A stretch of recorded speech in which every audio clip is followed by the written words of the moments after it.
Hi, it's Sarah here from Crafting and Stamping, and I'm back with a quick card.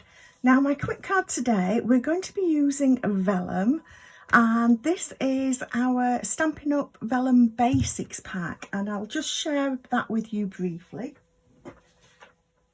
So you get 6 12 by 12 sheets, and there are 3 different patterns, so you get 2 sheets of each pattern. And let me just check, I don't think there's a right side to this, possibly that is the right side. So there's a spotted design, and I'm just popping it against the dark colour so you can see it a bit better.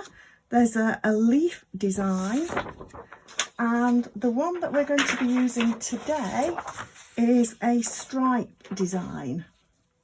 So I've already cut this, but I'm just going to give you a little tip of another way that you can kind of use this. So I'm bringing in the Bright and Beautiful DSP again, because we've got a few stripes in this design as well.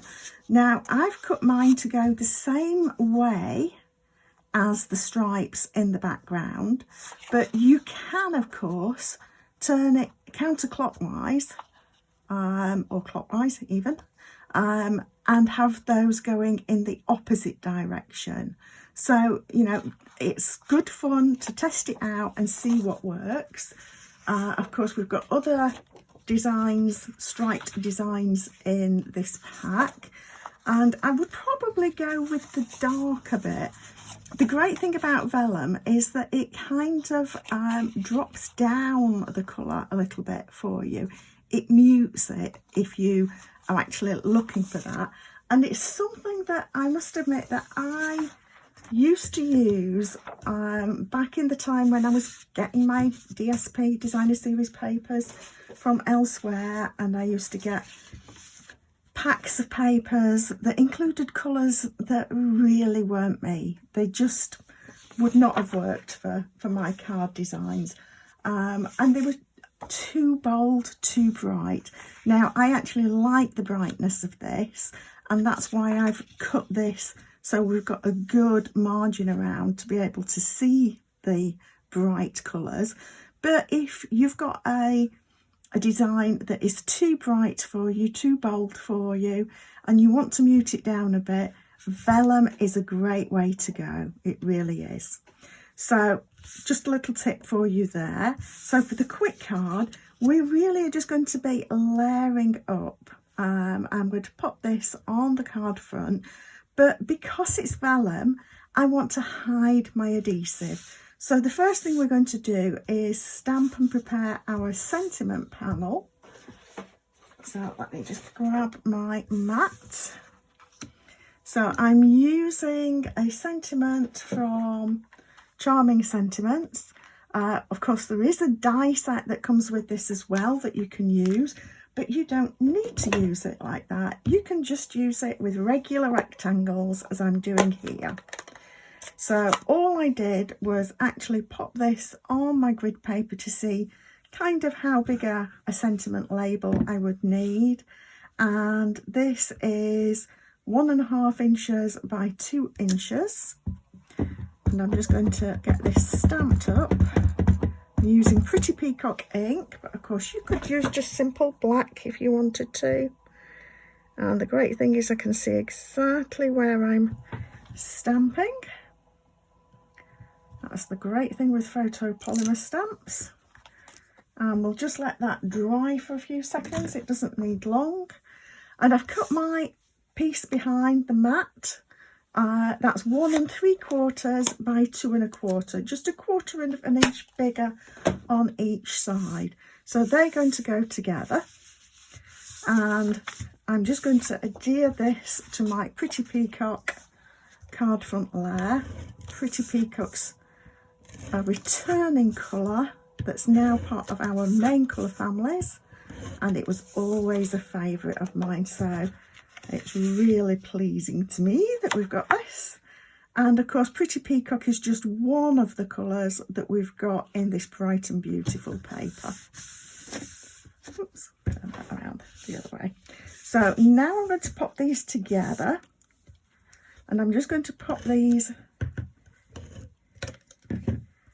direct on here,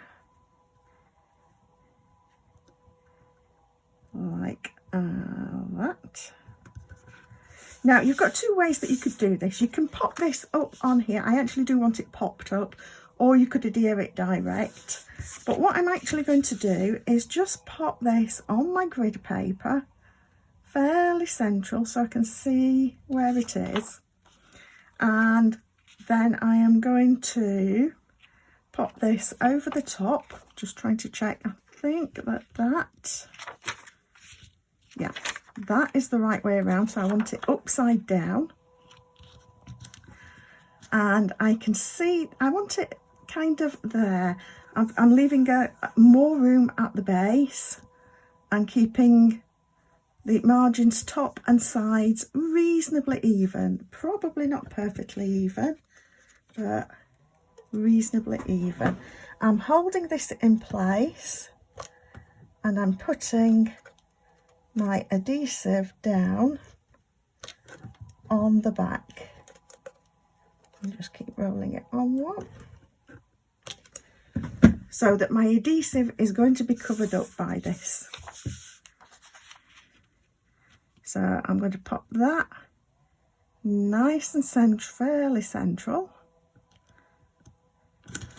And I don't know if you can see, I can certainly see, hopefully the video picks it up, you can very much see the adhesive there. But we're going to pop this over the top and that's going to hide it.